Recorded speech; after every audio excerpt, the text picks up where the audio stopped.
Helt ny forskning har udviklet en måde, hvorpå hospitaler kan gå fra at bruge bredspektrede antibiotika til det mere skånsomme smalspektrede antibiotika. Resultatet kan blive en langt bedre beskyttelse mod multiresistente bakterier, som er en trussel mod vores alles sundhed.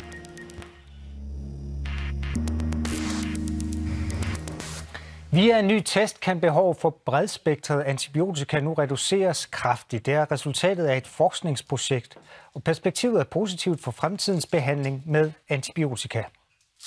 Hvis patienter, der er indlagt på et hospital for en infektion, har man ofte givet dem bredspektret antibiotika. Det skyldes, at de test, man hidtil har brugt til at finde ud af præcis, hvilken infektion der er tale om, har taget flere timer. Og for at patienterne ikke skal blive mere syge, så har man givet dem bredspektret antibiotika. Den nye test tager, for eksempel hvis det gælder kolibakterier, kun 6 minutter og er udviklet i et samarbejde mellem Aarhus Universitet, Unisensor AS, Højteknologifonden og Aalborg Universitet. Og nu har jeg forskeren, der har stået i spidsen for den her opdagelse, Marlene Fredborg, med fra Aarhus. Hvorfor er den her nye test så revolutionerende?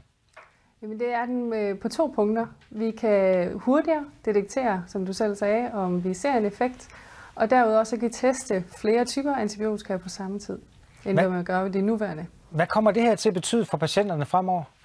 Altså nu skal jeg lige sige, at det her er en prototype, og vi er startet i projektet for 9 måneder siden, så der er jo selvfølgelig et stykke vej nu. Men på sigt så skulle de gerne nå frem til, at patienterne hurtigere får en målrettet behandling, så de ikke skal tage antibiotika i så lang tid, og den antibiotika, de får, simpelthen også slår deres infektion ned. Jeg var lidt inde på det i min indledning her. Hvorfor er det er så vigtigt at mindske brugen af bredspektret antibiotika? Ja, som du rigtig nok sagde, så det er vigtigt, fordi vi ser den her stigning i antibiotikaresistens på verdensplan. Og jo mere antibiotika vi bruger, jo mere bredspektret antibiotika vi bruger, jo mere vil de her bakterier udvikle former for resistens. Så det er vigtigt, at vi går fra de bredspektrede til de smalspektrede. Nu er I jo kun 9 måneder henne i jeres forskningsprojekter, som skal køre i 3 år. Hvor lang tid kommer det her til at tage? Hvad er perspektivet? Ja, det er et godt spørgsmål. Man kan sige, at så langt vi er nået allerede på de 9 måneder, så er fremtiden jo lovende. Men vi har selvfølgelig store ambitioner. Så... Og de praktiserende læger kan også bruge det her. Hvordan kan de det? Altså det er jo målet på lang sigt, det er, at det ikke kun er i hospitalsregi, men også at de praktiserende læger skal have gavn af det her og hurtigere kan bestemme, hvilken antibiotika har effekt på den bakterieinfektion, de nu ser patienten komme ind med. Og det vil jo så i virkeligheden kunne mindske, at der er færre, der bliver syge, fordi multiresistens er, som du også selv sagde, et kæmpestort problem.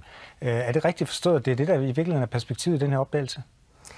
Ja, det er det. Det er meningen, at vi skal sætte så målrettet ind. Altså vi skal hjælpe lægerne til målrettet, eller til at gøre behandlingen mere målrettet, sådan at vi netop kan gå fra de her bredspektrede antibiotika til de smalle, og så vi på den måde hurtigere får slået bakterien ned, og de ikke udvikler resistensen. Tak skal du have, fordi du var med os her direkte, og held og lykke med den fortsatte forskning. Det lyder alt sammen rigtig spændende.